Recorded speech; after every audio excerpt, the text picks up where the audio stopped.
నమస్తే. ఇన్నాళ్ళు నన్ను సపోర్ట్ చేస్తూ, ఎంకరేజ్ చేస్తూ మీ ప్రేమని నాకు అందిస్తున్న ప్రతి ఒక్కరికి కృతజ్ఞతలు. అలాగే ఈ వీడియో కూడా ఖచ్చితంగా మీకు ఉపయోగపడుతుంది. లైక్, షేర్ అండ్ సబ్స్క్రైబ్ చేసి మీ సపోర్ట్‌ని నాకు అందించండి. అలాగే ఈ వీడియో పట్ల మీకున్న అభిప్రాయాన్ని కామెంట్ సెక్షన్‌లో కామెంట్ చేసి తెలియజేయండి. ఇప్పుడు వీడియోని చూద్దాం. నమస్తే. Welcome to our channel. నేను పద్మిని. ప్రస్తుతం మనతో పాటు ప్రముఖ ఆధ్యాత్మికవేత్త, వాస్తు జ్యోతిష పండితులు వైబీఎస్ఎస్ గిరిరావు గారు మనతో పాటు ఉన్నారు. మాట్లాడదాం. నమస్కారం అండి. నమస్తే అమ్మా. రేపే ఈ సంవత్సరంలో వచ్చేటటువంటి మొదటి ఏకాదశి, చైత్ర శుక్లపక్ష ఏకాదశిని కామద ఏకాదశి అని పిలుస్తారు అని చదవటం జరిగింది.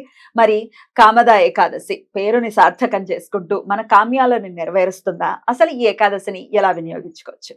ఇందులో ప్రధానంగా ఏకాదశులు అన్నీ కూడా పర్వదినాలు. అంటే ఏంటంటే మనకి 12 కాదు 24 ఏకాదశులు కూడా ప్రతిదానికి ఒక ప్రాశస్త్యం ఉంది, ఒక నామం ఉంది.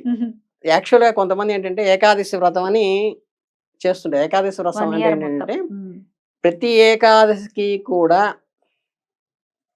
అంటే ఆ ఏకాదశి స్టార్ట్ అయినప్పటి నుంచి ఎండింగ్ దాకా కూడా ఆహారం, సాలిడ్ ఫుడ్ ఏమీ తీసుకోకుండా నియమంగా ఉండగలిగితే, అంటే ఏంటంటే మనకి బ్రాహ్మణులకు చెప్తారు గాయత్రి మంత్రం చేస్తే అంతకు మించింది అల్టిమేట్ అని. అంటే ఈ రోజు చెయ్యాలా, ఇట్లా రకరకాల క్వశ్చన్లు వస్తూ ఉంటాయి. అలా కాదు, గాయత్రి అనేది ఈజ్ డ్యూటీ. కరెక్ట్. అంటే రోజు అన్నం తినాలా అంటే ఎంత ముఖ్యమో, రోజు ఊపిరి పీల్చుకోవాలా అంటే ఎంత ముఖ్యం అంటే మీకు అంటే కొన్ని చెప్పకూడదు. కానీ నాకు లైఫ్లో జరిగింది, మా నాన్నగారు చనిపోయినప్పుడు మామూలుగా 10వ రోజు దాకా మైలు ఉంటుంది మనకి. ఉన్నప్పుడు ఏంటంటే మైల్లో నేను రోజు కూర్చొని సంధ్యావందనం చేసుకునేవాడు, పంచభద్ర ఉద్రాణ పెట్టుకుని. ఈ వచ్చిన వాళ్ళు అంటే బంధువర్గం తెలియని వాళ్ళు, ఏంటమ్మా మైల్లో ఉండి పిల్లాడు ఏదో పూజలు చేస్తున్నాడు అంటే, నేను చెప్పింది ఏంటంటే నేను పితృకార్యం చెయ్యాలి అంటే నాకు అర్హత ఉండాలి. అర్హత ఉండాలంటే 7 సంధ్యలు గనక వార్చకుండా ఉంటే అర్హత కోల్పోయి మళ్ళీ ఉపనయనం చెయ్యాలని కూడా ఉంది గట్టిగా మాట్లాడితే. అంటే నాకు గాయత్రి మంత్రం యజ్ఞోపవేతం వేసిన తర్వాత నేను సంధ్యావందనం చేస్తేనే వైవాహకానికి ఎలిజిబుల్, స్నాతకానికి ఎలిజిబుల్, పితృకార్యానికి ఎలిజిబుల్, ఎలిజిబుల్ కావాలి అంటే కృతజ్ఞతగా బతకూడదు కదా మనం. క్వాలిఫైడ్. నేను క్వాలిఫైడ్ అంటే పితృకార్యం చెయ్యాలంటే నేను సంధ్యావందనం చేస్తేనే ఎలిజిబుల్. అందుకని ఏంటంటే నేను సంధ్యావందనం చేయకుండా యజ్ఞోపేతం తీసుకెళ్ళి గోడ కొక్కానికి తగిలిచ్చేసేసి నేను వచ్చి పితృకార్యం చేస్తానంటే అది వాస్తవం చెప్పాలంటే శాస్త్ర ప్రకారం నిష్ప్రయోజనము. కరెక్ట్. అయితే శౌచంలో కూడా ఖచ్చితంగా చేయాల్సిన సంధ్యావందనం. అందుకని ఇందులో మీకు ఏకాదశి వ్రతంలో చెప్పింది ఏంటంటే, ఇలా బ్రాహ్మణులకి ఏదైతే గాయత్రి మంత్రం చెప్పారో ఏకాదశి వ్రతం అనేది ఎవరైనా సరే ఎవరైనా ఆచరించగలుగుతూ, ఏ పూజలు చేసినా ఏ వ్రతాలు చేసినా అల్టిమేట్ గా అంటారు సారా, అంటే ఇది చేస్తే ఇంకేది చేసినా గానీ అన్నిటి ఫలితం వస్తుందని ఏది చెప్తారో ఏకాదశి వ్రతానికి అది చెప్పారు. ఈ ఏకాదశి వ్రతం సింపుల్ ఏంటంటే సాలిడ్ ఫుడ్ తీసుకోకుండా ప్రతి ఏకాదశికి ఉండగలిగితే, అంటే ఏంటంటే లంకణానికి ఉపవాసానికి డిఫరెన్స్ ఉందమ్మా. లంకణం అంటే బలవంతాన ఆకలిని ఆపుకుని ఉండటాన్ని లంకణం అంటారు. ఉపవాసం అంటే ఉపవసించి ఆయనలో, ఆయన జపాల్లో, ఆయన మాటల్లో, ఆయన పూజల్లో లీనమైపోయి ఆకలిని మర్చిపోయి, అంటే మీకు గట్టిగా మాట్లాడితే కొన్ని చెప్పచ్చో చెప్పకూడదు కానీ మనకి ఇష్టమైన హీరో సినిమా రిలీజ్ అవుతున్నప్పుడు, లేకపోతే ఎలక్షన్ రిజల్ట్ వస్తున్నప్పుడు ఇంట్లో శ్రీమతి పిలుస్తుంటది, ఏమండి భోజనం టైం అయిందని. ఆ టీవీను ఆ రిజల్ట్ ఎన్ని ఓట్లు వచ్చినాయి, ఎవరు గెలిచారే, ఎలా అంటే మనం ఆకలిని మర్చిపోతా ఉంటారు కదా. ఆకలిని మర్చిపోయే స్థితి అందరికీ అనుభవం ఉంది. కాకపోతే అది భగవద్ ధ్యానంలో మర్చిపోతే అది ఏకాదశి వ్రతం అంటారు. ఇందులో కామద ఏకాదశి అంటే ప్రధానంగా చెప్పాల్సింది ఏంటంటే, ఈ కామము మీన్స్ ఏంటంటే మళ్ళీ అది కూడా ఏంటంటే, ఈ కామద ఏకాదశి ఏంటంటే కామము అనగానే ఏంటంటే మనకి ప్రేమ అంటే ఎలా అయితే వక్రీకరించబడిందో అంటే జనరల్ గా ఏంటంటే ప్రేమ అనేది అంటే నేటి యూత్ కి అర్థం కావాలంటే ఏంటంటే వాత్సల్యము, అభిమానము, ప్రేమ లేకపోతే ఏంటంటే ఇవన్నీ చెప్తారు కదా, ఆప్యాయత, అనురాగం అని చెప్పేసి. ఇవన్నిటికీ ప్రతిదానికి ఒక రిస్ట్రిక్షన్ ఉంది. వాత్సల్యం అంటే పెద్దవాళ్ళు చిన్నవాళ్ళ మీద మాత్రమే చూపించదని వాత్సల్యం అంటారు. మనం తాతగారి మీద, బొమ్మ మీద వాత్సల్యం చూపించాం, గౌరవం చూపిస్తాం. అది ఆప్యాయత అంటే ఏంటంటే అయిన వాళ్ళ మధ్య ఉంటుంది.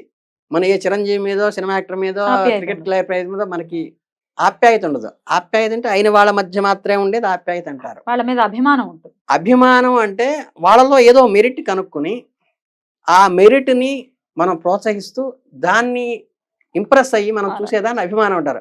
వాళ్ళకి మనకి రిలేషన్ ఏమి ఉండదు. వాళ్ళ చిన్న పెద్ద సంబంధం లేదు. చిన్నవాడి మీద అభిమానం ఉండొచ్చు, వాడు ఇంటెలిజెంట్ అయితే పెద్దవాడి మీద అభిమానం ఉండొచ్చు. వాడితో మనకి రిలేషన్ లేకుండా వాడి విద్వత్తును చూసి గౌరవించేదాన్ని అభిమానం అంటారు. మరి ప్రేమ చెప్తాను, అదే వాత్సల్యం అయిపోయింది అయిపోయింది కదా. ఇప్పుడు పిన్నవాళ్ళ మీద చూపిస్తే ఆప్యాయత అయిపోయింది, అభిమానం అయిపోయింది. అనురాగం అంటే ఏంటంటే భార్యాభర్తల మధ్య, ప్రేమికుల మధ్య ఉండేటువంటి బంధాన్ని అనురాగ బంధము అంటారు, రాగబంధం అంటారు దాన్ని. అలా ఉంది.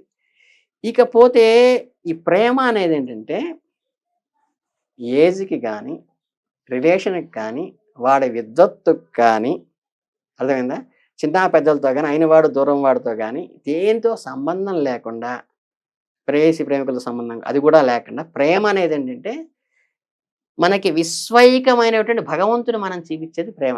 చాలా మంది అంటే ఈ అనురాగాన్నేమో జెండర్ మీద ఉండేదేమో అది తీసేసేసి ఈ భగవంతుడు భక్తుల మీద చూపించే ఈ ప్రేమను వచ్చేసి ఏంటంటే సామాన్య మనుషులకు అన్వయించేసి పెడతారు. ఈ ప్రేమకి రిస్ట్రిక్షన్స్ ఏమీ లేని ప్రేమ. అది ఎలా తీసుకున్నాము ఇక్కడ మీ కామ్యకం అని చెప్పేది ఏంటంటే ఈ కామ్యకము కామము అంటే ఏంటంటే ధర్మము, అర్థము, కామము, మోక్షము 4 చెప్పారు. చతుర్విధ పురుషార్థాలు అంటారు ధార్మికంగా. వాటిని చతుర్విధ పురుషార్థాలు అంటే ధర్మార్థ కామ్య మోక్షములు అంటారు. ఇందులో కామ్యకము మీన్స్ ఏంటంటే కోరిక, మీన్స్ ఏంటంటే అంబిషన్ అనొచ్చు లేదా ఇష్టం అనొచ్చు. అంటే కామ్యక కర్మలు, పారమార్థిక కర్మలు అని 2 ఉన్నాయి. పారమార్థికం అంటే మన కేవలం మోక్షం కోసం, భగవత్ అనుగ్రహం కోసం చేసేది పారమార్థిక కర్మ. కామ్యకములు అంటే మన క్షేమ, స్థైర్య, విజయ, అభయ, ఆయురారోగ్య, ఐశ్వర్యాభివృద్ధి అంటే ఇవన్నీ కోరికలు. ఇవన్నీ కూడా నెరవేరటం కోసం చేసేది కామ్యకము. ఇందులో ఏంటంటే మన వంశాభివృద్ధి కోసము, లేకపోతే మన దేంట్లో విజయం కోసము, లేకపోతే పిల్లల చదువు కోసము, వివాహం కోసము, ధర్మబద్ధమైనటువంటి కోరిక. మళ్ళీ కామ్యకంలో కూడా ఏంటంటే అధర్మబద్ధమైనది కాకుండా ధర్మబద్ధమైన కోరిక ఏదైతే ఉందో వాటిని కామ్యకములు అని నామకరణం చేయాలి. అందుకని కామద ఏకాదశి అంటారు. అట్లాగే ఇప్పుడు పిల్లలు బాగా ఎదగట్లేదండి, ఏదో వాడు నలతగా ఉంటున్నాడు, ఏం చెప్పినా వింటలేదు, మాట వింటలేదు, వాడు బాగా వృద్ధిలోకి అనుకున్నంత గ్రోత్ రావట్లేదు, అచీవ్ కావట్లేదు పిల్లాడు అన్నప్పుడు మీకు ఈ గాయత్రి మంత్రం అల్టిమేట్గా ఎలా చెప్పిన ఏకాదశి చెప్పాము, మీరు దేనికైనా అన్ని మంత్రాల్లో కింద ఉత్కృష్టమైన మంత్రం విష్ణు సహస్రనామం అని చెప్తుంటాం. విష్ణు సహస్రనామము రోజు గనక పారాయణ చేస్తే ఇట్ ఈస్ అల్టిమేట్. చేయాల్సిన అవసరం లేదు. దాంట్లో స్పెసిఫిక్ గా ఈ కామద ఏకాదశి రోజు ఏం చేసుకోవచ్చు అంటే ప్రాగ్వంశో వంశవర్ధన అంటే వంశవృద్ధి కోసము, నా తరాలు, నా పిల్లలు, నా తరతరాలు వృద్ధిలోకి, అభివృద్ధిలోకి రావటం కోసం చేసేటువంటి మంత్రము అంటారు. దీనిలో 2 పద్ధతులు ఉన్నాయి. ఇవేంటంటే ఆ మంత్రాన్నే తీసుకుని ఓము నమః తీసుకుని చేయటము ఒక పద్ధతి.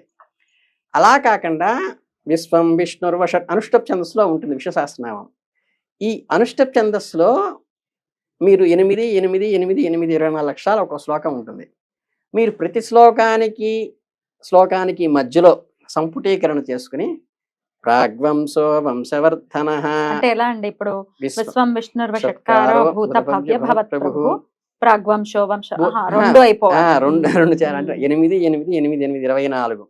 విశ్వం విష్ణుర్వషట్కారో భూత భవ్య భవత్ప్రభు భూత పృథ్భావో భూతాత్మ భూత భావన ప్రాగ్వంశో వంశవర్ధన. అంతేనా? అలా చేసుకో. రైట్. మళ్ళీ ఇంకొక శ్లోకం అలా చేసుకో. బాగుంది. వీటికి కూడా ఏంటంటే మనకి ఇవి 12 అనేది 12 నెలలకి, 12 పౌర్ణములకి, 12 అమావాస్యలకి 24 అనేది అదొక లెక్క. అందుకని గడియారంలో 12 వస్తే మామూలుగా 10 రావచ్చు, 20 రావచ్చు. గడియారంలో 12 ఎందుకు పెట్టారు? మనకి శాస్త్రంలో ఉంది.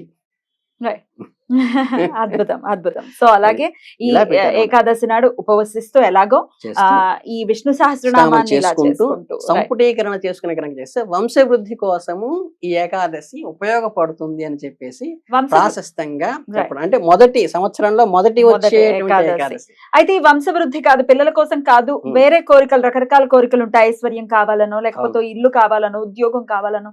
ఇప్పుడు కామద ఏకాదశి అంటే కామ్యం ఏదైనా ధర్మబద్ధమైన కామ్యం. వేరే కామ్యాలు అయితే ఏం చేసుకోవాలి? ధర్మబద్ధమైన వాటికి కూడా అదే సంకల్పం చెప్పుకోవాలి. ఏదైనా ఉమ్. సరే స్వామి నాకు కామ్యకము ఇది కావాలి. ఇష్టి అంటారు కదా. ఇష్టి అంటే ఇష్టి. కామ్యకం చెప్పేటప్పుడు సంకల్పంలో నేను ఈ కార్యక్రమం కోసం చేస్తున్నాను అని భగవత్ అర్పణగా నమస్కారం పెట్టుకుని గనక మనం ఏ స్తోత్రం గాని జపం గాని చేసినప్పుడు అది మోక్షకారకంగా ఏ కోరిక లేకుండా చేసి అంటే ప్రతిరోజు పూజ చేసుకుంటూ ఏ కోరిక లేకుండా చేస్తే అది మోక్షానికి ఉపయోగపడుతుంది.